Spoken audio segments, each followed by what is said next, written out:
Hello, today I'm going to show you how to activate night light mode in Windows 11.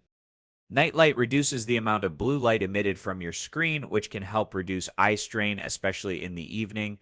It's a great feature for anyone working or browsing at night. Open the search menu and type Settings, then open it.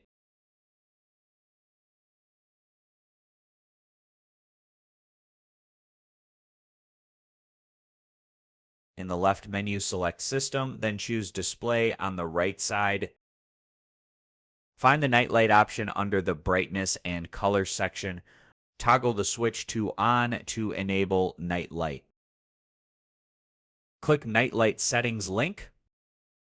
Adjust the strength slider based on your comfort.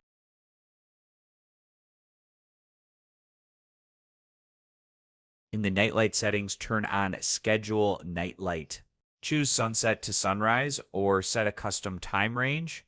This helps reduce eye strain, especially at night.